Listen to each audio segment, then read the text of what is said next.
including what picking up Geno's contract would mean, and then they ended up picking up the contract. And Brady joins us now. A new regime in Seattle. Schneider's still there, but the coaching staff is completely revamped. Mike McDonald is the guy to replace Pete Carroll. Brady, good morning. Thanks for hopping on with us. How come you didn't go to a random bar and see those guys drinking to break the news that Ryan Grubb was the OC? What did you think of that?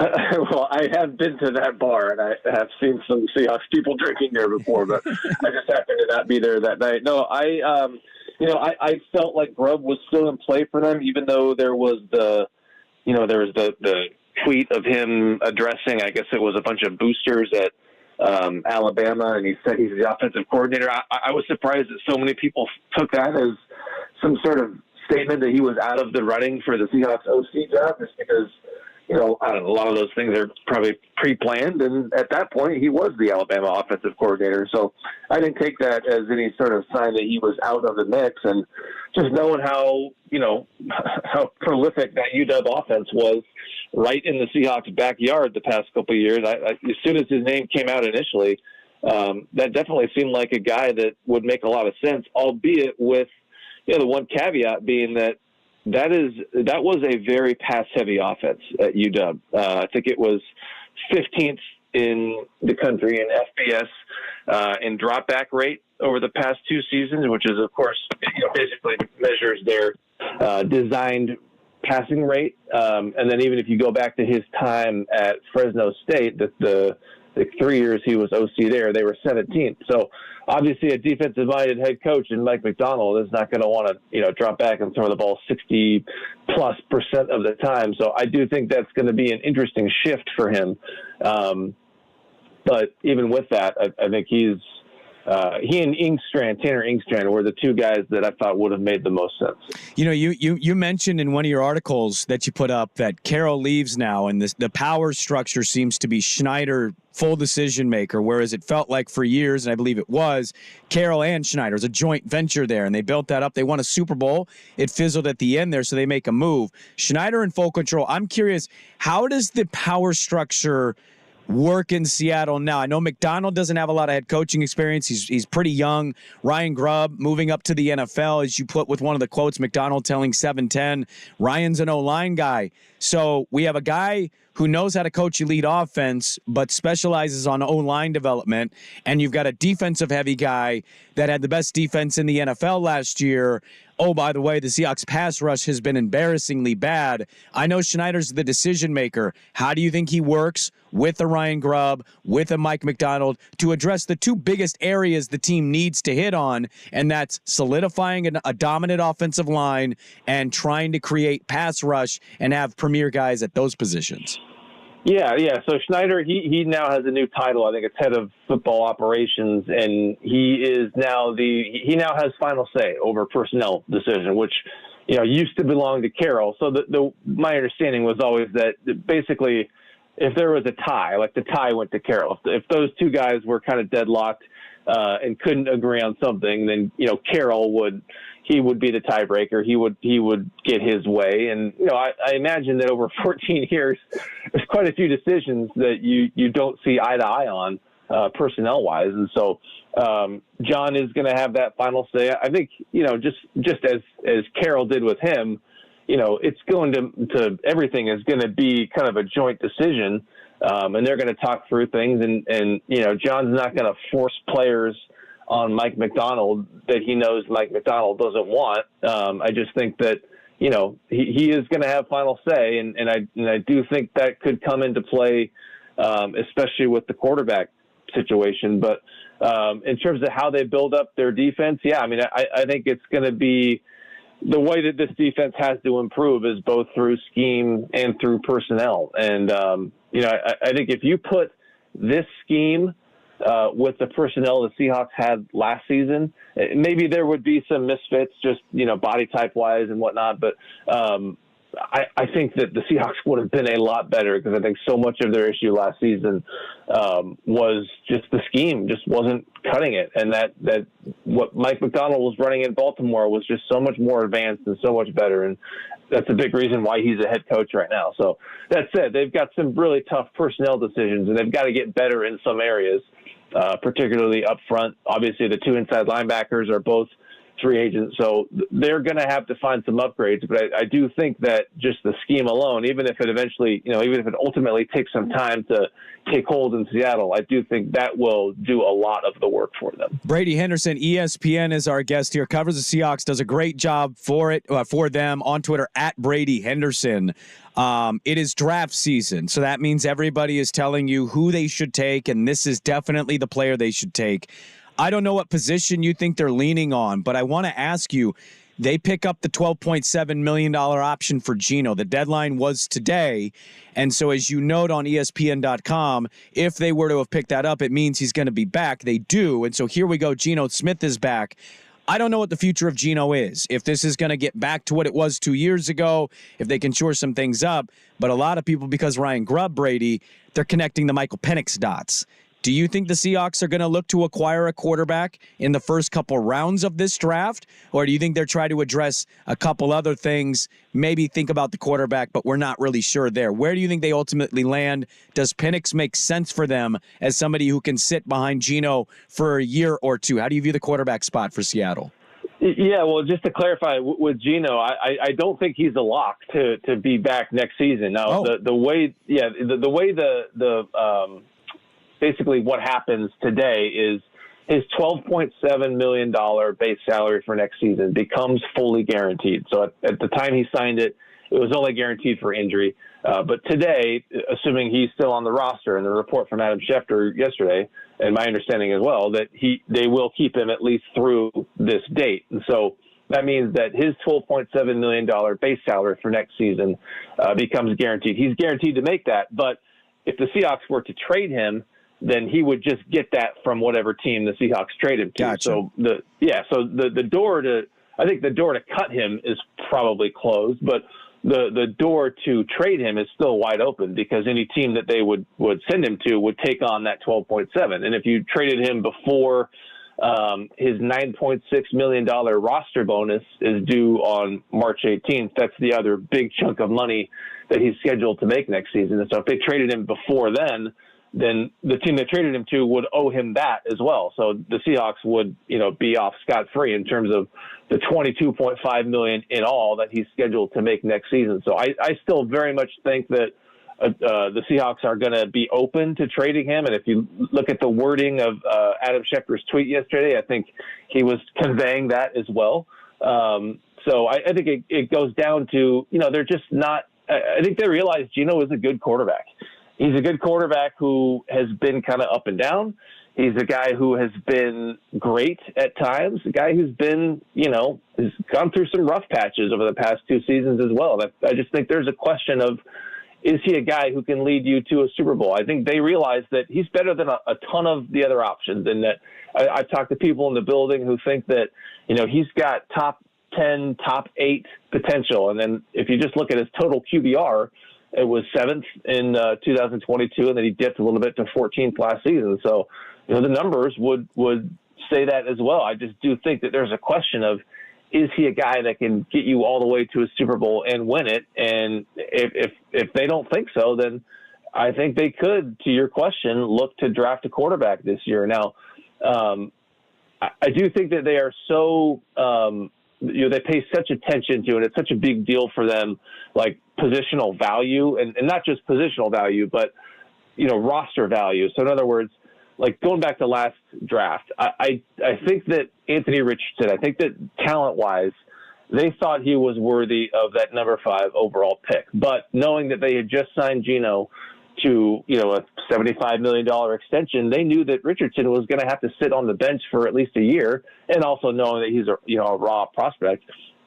They didn't like the idea of paying, a $20+ million signing bonus and a $30+ million fully guaranteed contract to a guy who wasn't going to be a starter for a year. So could they, keep Geno Smith and then draft a quarterback to learn under him? Yes.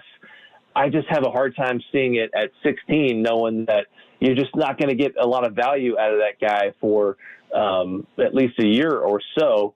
Now, could I see them re-signing or see them keeping Geno and re-signing Drew Lock? Yes. Could I see them trading Geno Smith re-signing Drew Lock and drafting a quarterback to compete for that job? Absolutely. But I don't know. There's something about the idea of keeping Geno, paying him the $22.5 million, and taking a quarterback at 16. That, for some reason, just feels like the least likely of those three options to me. Where do you think they're at right now? I know this is tough because they're going to have moving parts, but just how would you feel or gauge where they're at in the NFC West? We had the Rams make the playoffs this year. They got stuck in a shootout with the Lions, came down to the wire. I actually think the Rams can win the NFC next year. I know that might be a bit of a hot take, but I think they got some good parts coming back. Obviously, the Niners have been the Niners. They've dominated this division for the large part of 5-6 years now. Where do you think the Seahawks are at right now? I know everybody's excited about Mike McDonald and Ryan Grubb, along with the new coaching staff. How do you feel about where they're at right now in that NFC West picture? It's hard to not put them still behind San Francisco, just knowing how loaded that roster still is. And look, San Francisco is reaching that point that all loaded teams do, where it becomes hard to keep everybody together, and some of the stars are getting older. You know, the left tackle is getting up there in age, and it seems like he kind of showed it a little bit this season. You just got a very top-heavy roster there, and obviously, you know, the quarterback, he's still got another year left on his rookie deal, so they don't have to pay him, but they got to pay Ayuk. And so, McCaffrey's getting up there, I think, close to 30 years old. So even all that said, like, I still think that they are a far superior team than the Seahawks. But, I think with the scheme that the Seahawks are going to bring in and the new coach, I think that could help close the gap. The problem is, we've seen over the last two seasons, it was just such a massive gap that you just can't close in one off season or even two off seasons. And so I still think that, they're not going to be as good as San Francisco, but, maybe they catch back up to the Rams. And, I don't think the Rams were more talented than the Seahawks last season. I just think they were much better coached. And so maybe, you get a new coach in here, you make some personnel upgrades. I could definitely see them, retaking that number 2 spot back from the Rams. And look, there was not a huge gap between those teams. I mean, the Rams beat them twice, but that second game in LA came down to a very makeable missed field goal at the end and kind of a botched 2-minute drive that they should have executed. And so, I think they could be better than the Rams next season. I think a lot would have to go right for them to overtake the 49ers. So I'll get you out of here on this one, Brady, because I do appreciate the time this morning. I know you're super busy. I'm kind of putting you on the spot of just mock stuff because everybody's reading everybody's mocks. The last one I saw from ESPN was Field Yates's. He has Brock Bowers to the Seahawks. Do you have kind of a feel or idea of where you think they might be leaning? Is it an offense? Is it a defense? Is it line guy? How do you feel right now today? Even if you end up changing your mind in 3 days, a week, 2 weeks, where would you lean right now if you were doing a mock for Seattle? Oh, boy.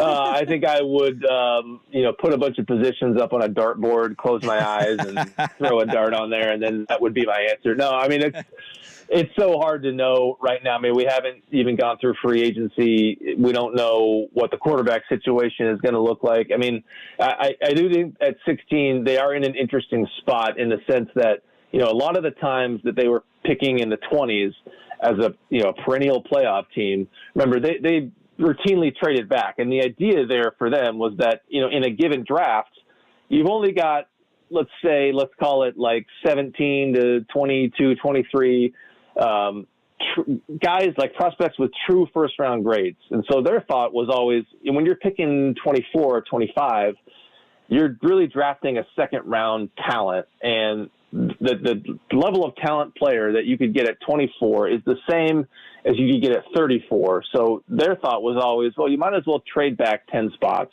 You're getting the same caliber player at 34 that you would at 24, but you're also picking up, an extra second round pick, an extra whatever. So I think at 16, they're kind of in an interesting spot where they could be within that cutoff of, you're actually getting a true first round player, a true first round talent. So maybe they do have reason to stick there, but they also don't have a second round pick, and they've got a bunch of holes. And so there would also be a lot of incentive to move back if there was a team willing to move up to 16. So that's kind of my spiel on what I think they might do, sticking versus staying. But at this point, it's way too early to call it. I mean, I do know this: if they don't re-sign Leonard Williams, they've got to do something about the middle of their defense. Just because, even with Dre Jones in there and the big contract they gave him last year, that just was not good enough. Brady Henderson, ESPN.com, on Twitter at Brady Henderson, does an exceptional job covering the Seahawks. A good friend of the show. Thanks for hopping on this morning, man. I appreciate the time. Keep up the great reporting, and we'll catch up with you soon. All right, you got it. Thanks for having me. See you. There we go. Brady Henderson, ESPN.com, says, don't eliminate the idea in your mind about a Geno Smith trade potentially. I don't know what that would mean for them at quarterback. But a team that I think looks at their situation and says, we're damn near right there with the Rams. If we can tweak this thing and improve the defense and hit on the right pieces in the draft and free agency, why can't we be in this conversation second in that division? I think it's a very good division. I like the Rams, and the Niners are really talented on paper. We'll see what they do after losing another Super Bowl. But Brady says, watch these. It's hard to lock down where they're at draft-wise, but the quarterback spot is obviously a big one. Ryan Grubb now the OC paired with Mike McDonald. All right, we have Bill Orm at 8:30. Coming up next, the math is actually in my favor, and I don't think you should still be making the argument. I'll tell you what that is next on The Fan. It's back by popular demand.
This football note, it was the week after the Super Bowl, and it took all of one show for one listener to tell me, stop talking about the NFL, all of one show.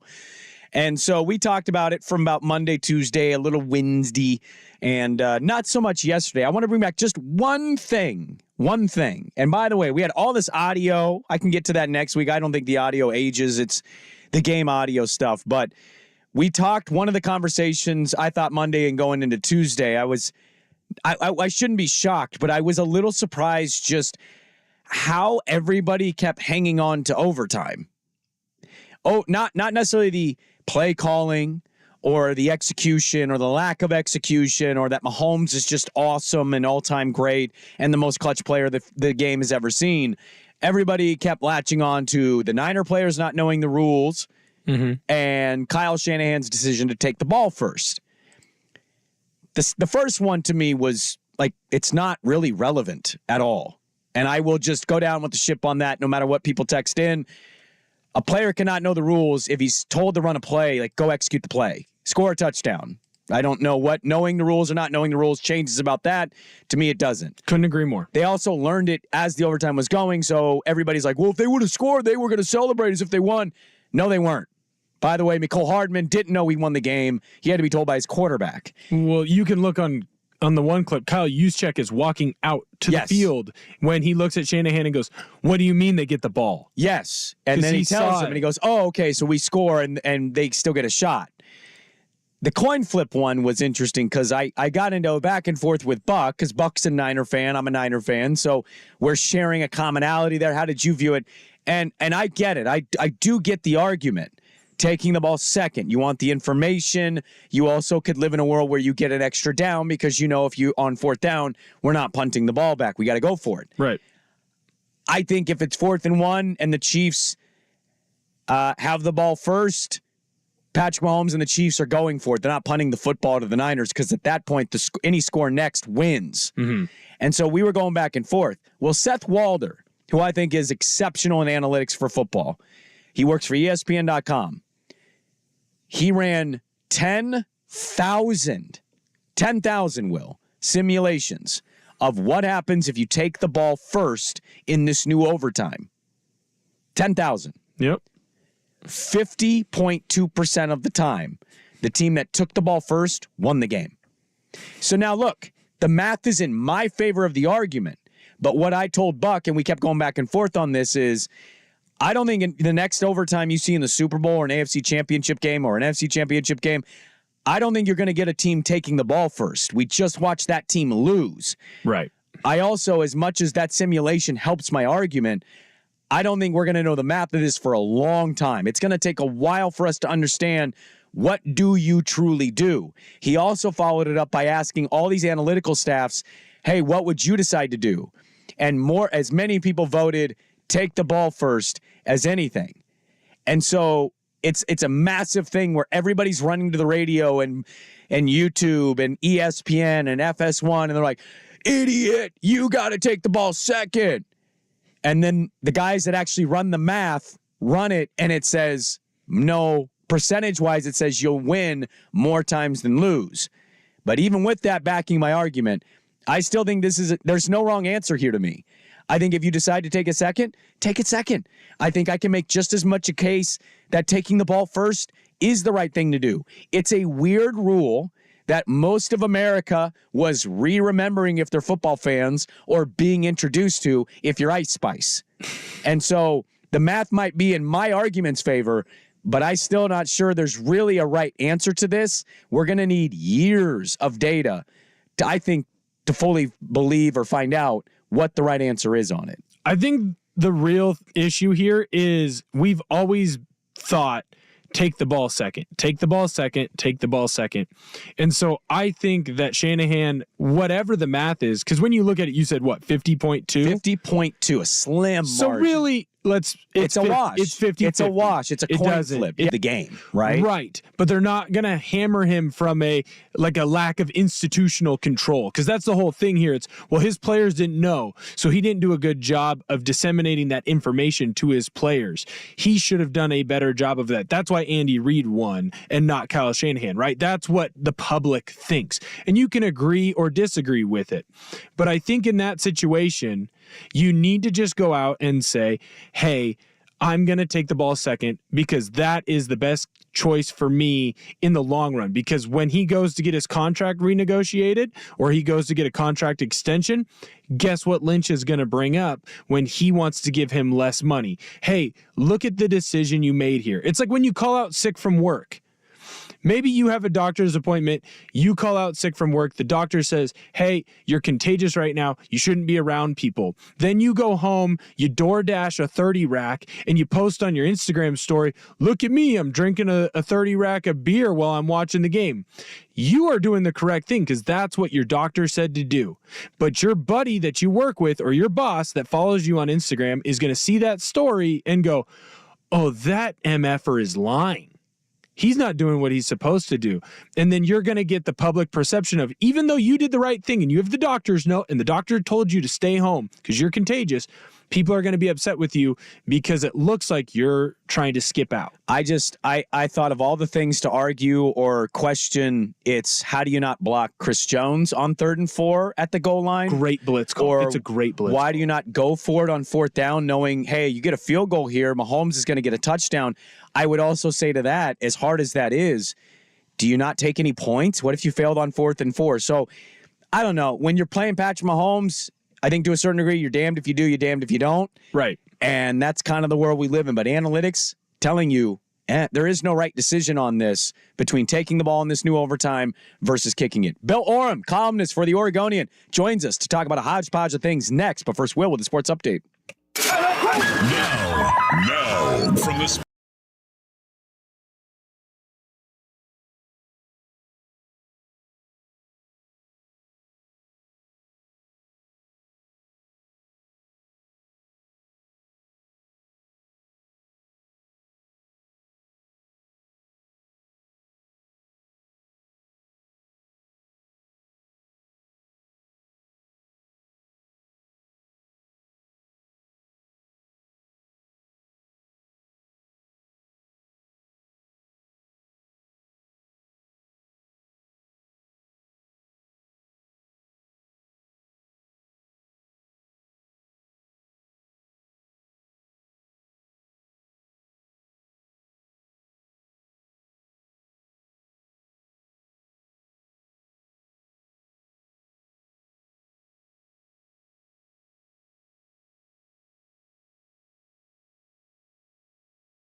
wants nothing to do with live radio anymore.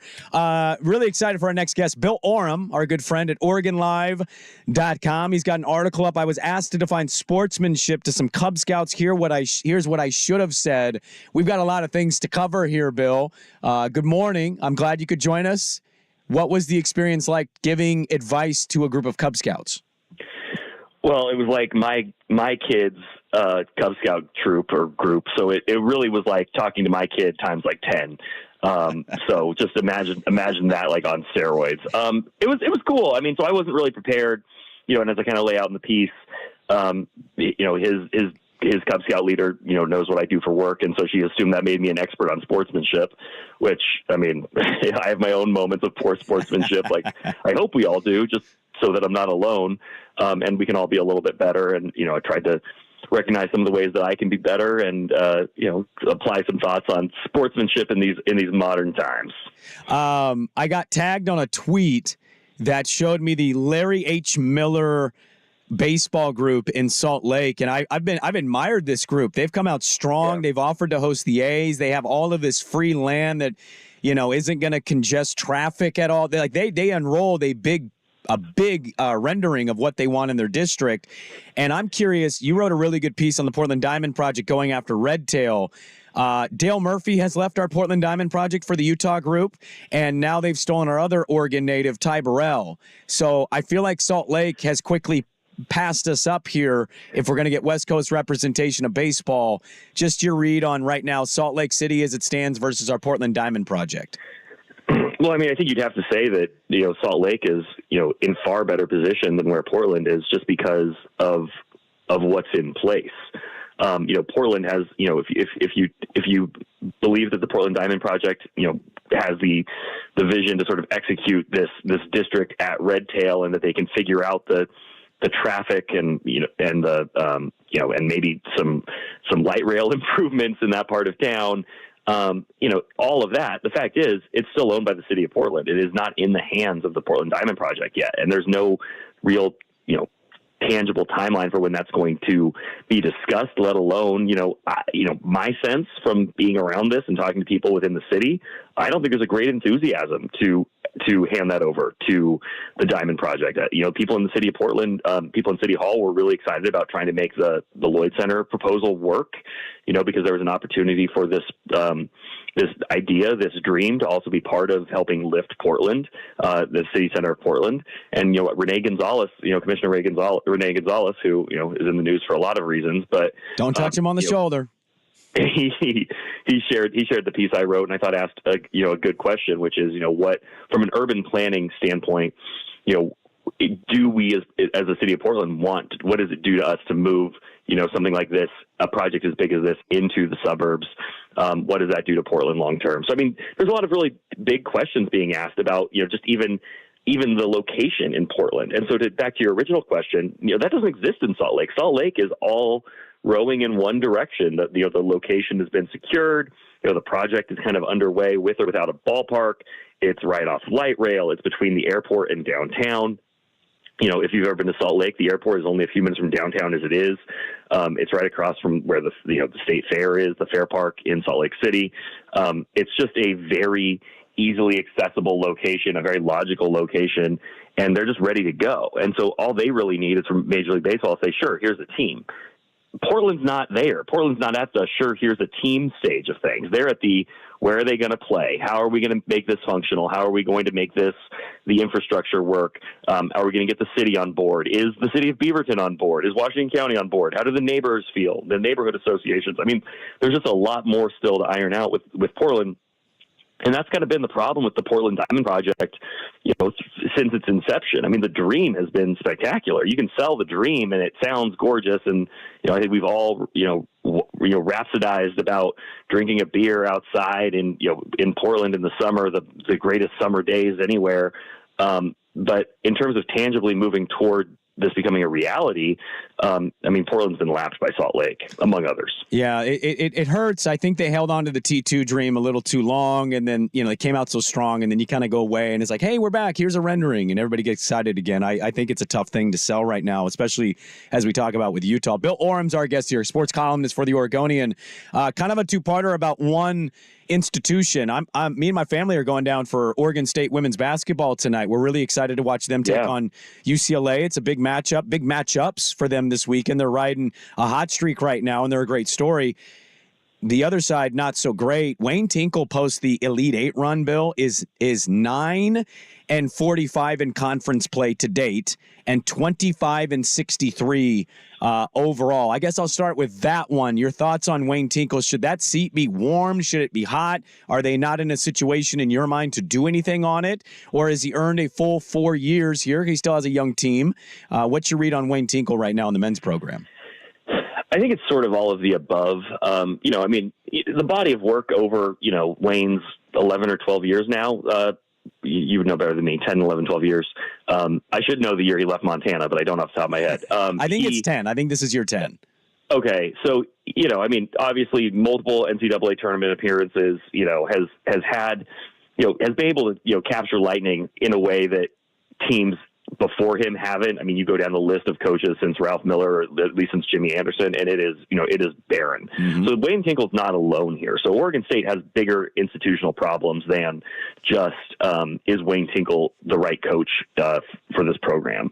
And I think that those are probably, I think that the reality is that you're probably going to remain in this cycle kind of no matter who's there until you address some of those bigger issues. But Oregon State's problems have gotten even bigger in the NIL age and with the transfer portal and with everything else, because it used to be, hey, like if you could get a guy to Corvallis, you had him for 4 years. And this is true of everywhere else. But at Oregon State, because the success hasn't been there, you have even less of a case for guys to stay. And the NIL is not there on the basketball side. You look at Jordan Pope, who's one of the best players Wayne Tinkle's brought in probably. Yep. And there's a significant risk of losing him. Tyler Bilodeau is a perfect, Oregon State type of player. But, if somebody comes at him and throws a couple $100,000 at him to go play somewhere else, Oregon State's going to be in the West Coast Conference next year. Does he stay? And so, it's really just the questions are so much bigger than they normally would be about, this coach is 9 and whatever in the last 3 seasons in the Pac-12. I think all things being equal, I do think that probably Oregon State would make a change just in terms of getting a fresh start, trying to reinvigorate the program. But when you consider that buyout, it's going to cost them upwards of $9 million to buy Wayne out of the remaining years on his contract.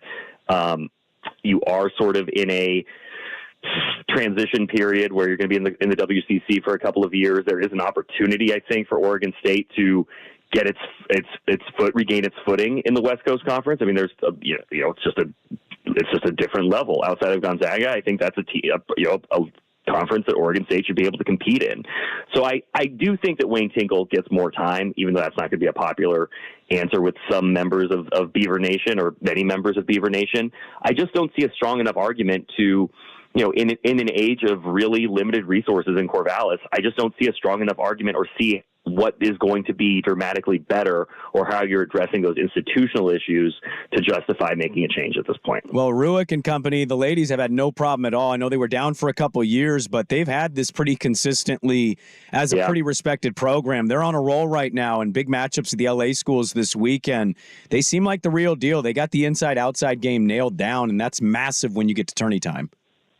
Yeah, I posted a video on the Oregonians Instagram page this week trying to explain why I think this is such a dangerous team, because, it's not just that they have a great player or 2 great players.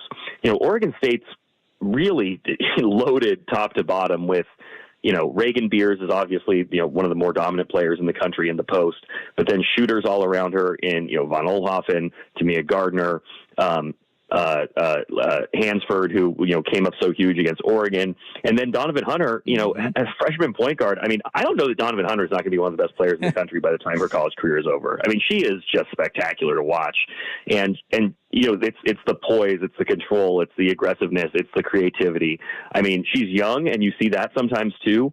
But Donovan Hunter has been just an absolute star for Oregon State, and I know it's been a little bit up and down, but when you look at the big steps they've taken over the last few weeks, with the wins over Colorado and Utah,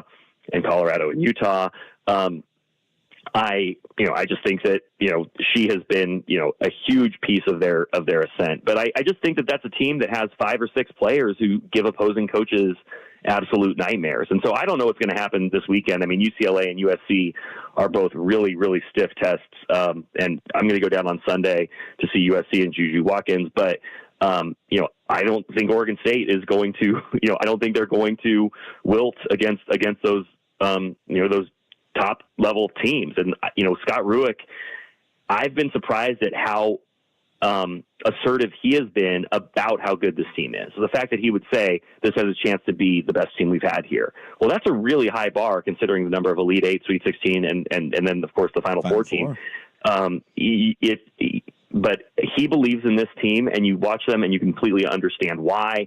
I think there's a real opportunity here for Oregon State, and it is exciting that it lines up in a year when the regional is in Portland. You're going to have the top teams in the country, playing at the Moda Center at the end of March, a little bit of a precursor to the Final Four at the end of the decade. I think there's a really good chance that Oregon State is among those teams playing at Moda at the end of March. And that should be really exciting and a reason to invest in this team right now. Yeah, I saw a thing on the NCAA where after a Caitlin Clark's game, it's actually projected to have Iowa and Oregon State both in Portland for some tourney games, which I think would be electric for basketball fans. I'll get you out of here with this one as quickly as you can, Bill. Blazers' first half is over. They're 5th worst in the league. I think we expected them to be bad. You got any read, any positivity on the Blazers right now, or is this just is what it is?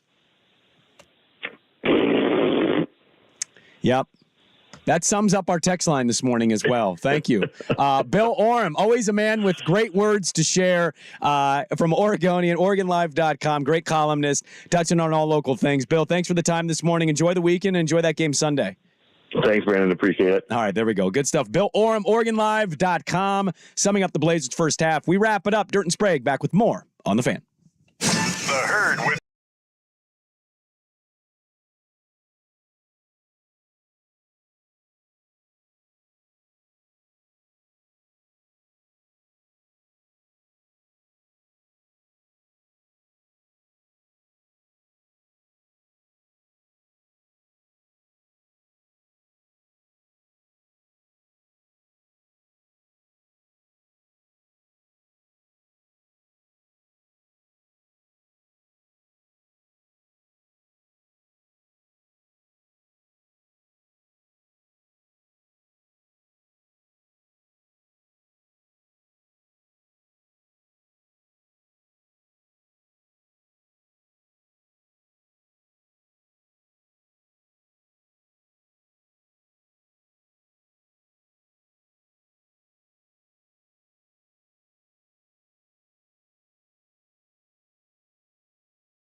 Final segment of the show this week. We are off on Monday as a station. We observe President's Day. We must celebrate all of the presidents on President's Day in an election year where everybody's going to hate each other because everybody wants an old guy in office. So, I don't. what? Oh, you don't? I don't. Oh, yeah. Are you going to vote? I'm going to vote in, what is it, Vermont Commander or whoever that guy is. Are you going to write in? That's right. Yeah, so we'll be off on Monday as we get ready for a weekend. I'm excited. I got a dentist appointment after the show, and then I'm heading down to Corvallis early. Going to take my daughter on a little tour of Oregon State, show her where me and her mom met, and where we had class and all our experiences, and get some local boys. And then This is our dorm room. no, I actually didn't stay in a dorm. I stayed in an apartment all 4 years. Oh, I didn't know they let you do that. Way cheaper. Yeah. Oregon State they didn't have a mandate on doing that, to my knowledge. I never got in trouble for it. So I got away with it. yeah, I mean, the dorm is a great experience, but I didn't have a traditional college experience, so I didn't stay in the